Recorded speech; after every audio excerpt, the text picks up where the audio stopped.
그런데 자기만 피해를 보는 게 아니에요. 마을 주민 1000명이 다 피해를 보기 때문에 작게 느껴지는 거예요. 나만 손해보는 거 아닌데, 그런 현상을 흔히 우리가 n분의 1 또는 n-1이라고 해요. 전체 몫으로 나누면 미미하지 않느냐, 나 혼자만 살짝 빠지면 표 안 나지 않느냐, 이런 의식, 이걸 흔히 집단행동의 딜레마라고 하는 거예요.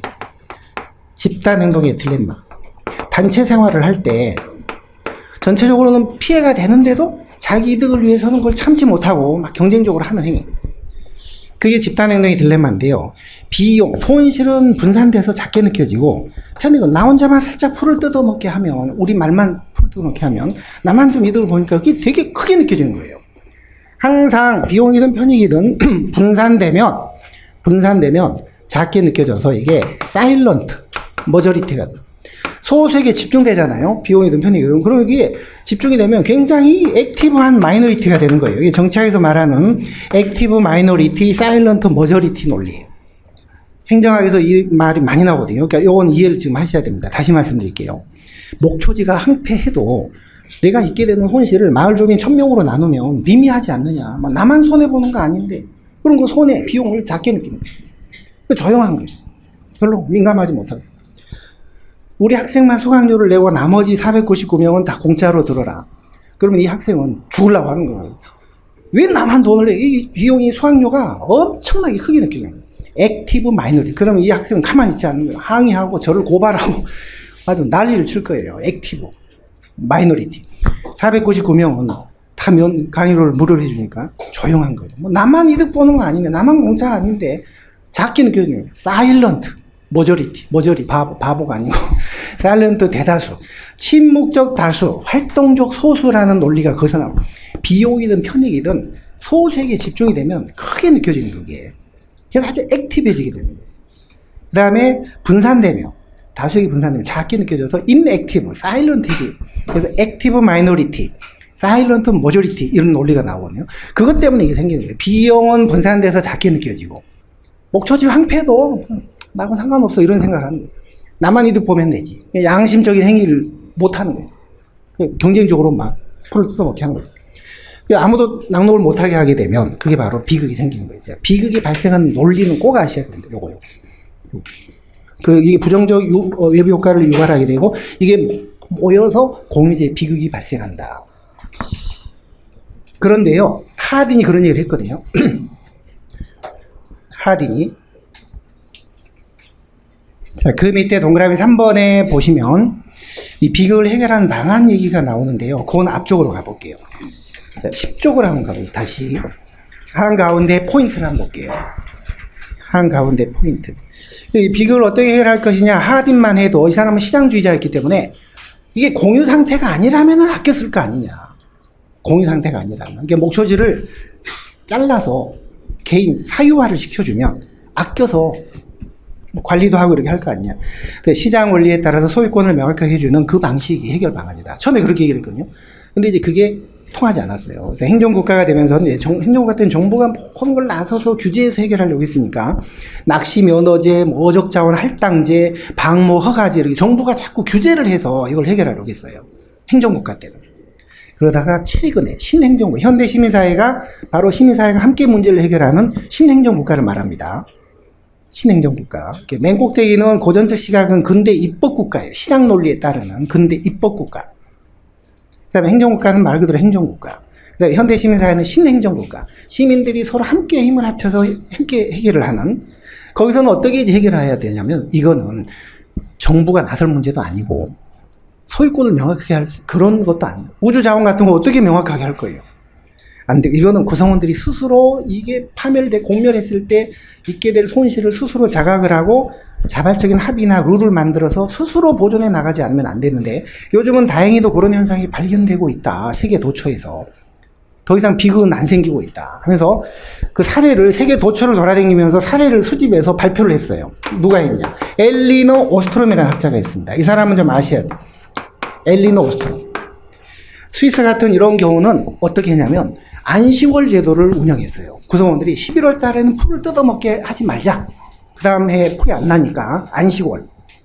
주민들 스스로가. 그 다음에 터키 어장 같은 경우는 어족 고기 잡는 어획 할당제, 워터 시스템 몇 마리 이상 못 잡게 하자. 터키 어장 같은 경우는 그렇게 해결했고, 그 다음에 스페인의 관계시설 같은 경우는 또 어떤 방법이 있었고, 세계 도처에서 구성원들이 자발적으로 슬기롭게 이런 문제를 해결하고 있기 때문에 비극은 더 이상 생기지 않는다. 걱정할 필요 없다. 비극을 해결하는 방안은 바로 시민들의 자발적인 룰, 합의밖에 없다. 이게 가장 이상적이고 좋은 방법이라고 해서 노벨 학회에서요, 노벨 경제학상 줬어요. 이 사람한테. 2009년도에 이 엘리너 오트롬이 왼쪽에 동그라미 2번 보시면 공유지의 비극을 막기 위한 어떤 획일적인 제도는 없다. 보편적인, 그러니까 규제를 하거나 소유권을 명확하게 하거나 이런 방법이 있을 수 없고 세계 도처에서 다양한 방법들이 발견되고 있다. 자발적으로 해결하는 게 가장 좋다. 이런 사례를 수집 발표해서 그걸 가지고 노벨 경제학상을 받았는데 그 책이 바로 이 책이에요. 그 책. 제 얼굴 간판만 하죠. 공유의 비극을 넘어라는 책이에요. 2009년도에 노벨 경제학상을 받은 책. 제가 사인을 해봤죠. 사인. 여러분들이 필합 하시면 면접을 걱정하시는데 면접 때 면접관이 흔히 물어보는 영순위 질문이 있어요. 저도 많이 면접관 나가면서 물어봤거든요. 학생은 최근에 감명 깊게 읽은 무슨 책이 있어요? 내용이 뭐예요? 꼭 물어봅니다. 그렇다고 선행정학이요 할 수 없죠. 그러니까 선행정학도 아주 감동 주는 책이긴 하지만 그걸 얘기할 수는 없잖아요. 뭔 얘기를 해야 되는데 제가 이 수업 중에 베스트셀러 책을 한 10대권을 계속 얘기를 해드립니다. 뭐 정의란 무엇인가 그 중에 첫 번째 책인데요. 이 책은 우리 수업을 위해서 수고해주는 그 칠판 스텝 학생이 있어요. 이 책 있어? 없지. 그럼 우리 그 칠판 스텝 학생한테 제가 드리고 싶어요. 들어도 되겠죠? 네.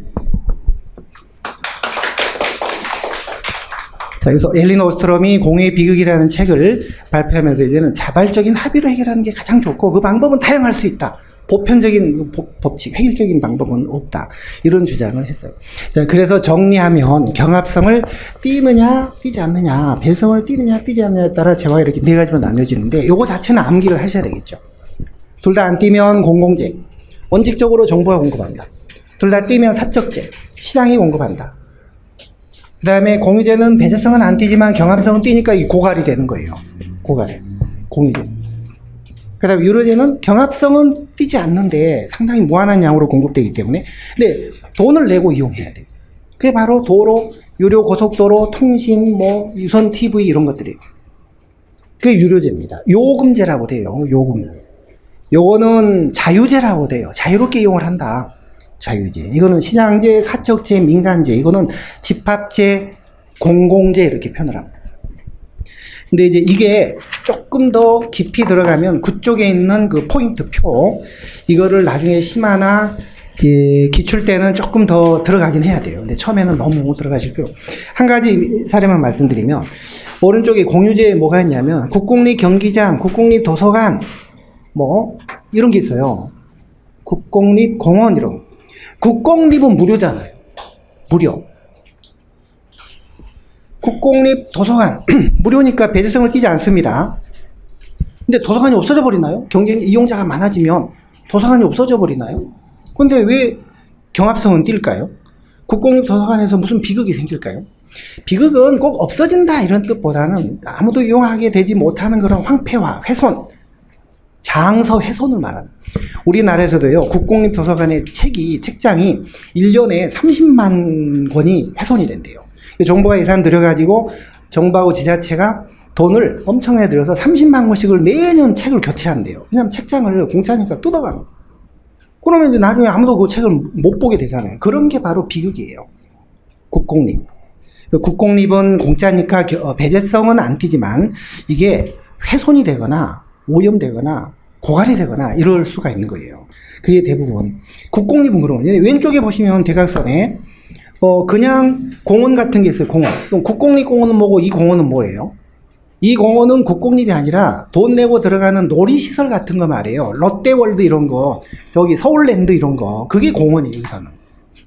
우리하고 조금 그 시각이 다르기 때문에 1980년대 임마누엘 사바스 영국학자거든요.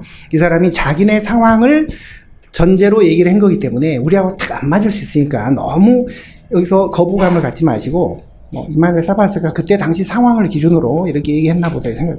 도로도 마찬가지예요. 공유지에 보면 혼잡한 무료 도로 있어요. 혼잡한 무료 도로는 공유지예요. 일반 국도, 지방도. 근데 유료 고속도로 왼쪽에 대각선에 그 도로는 유료 고속도로를 말해요. 도로공사가 만들어서 톨게이트에서 돈 받는 게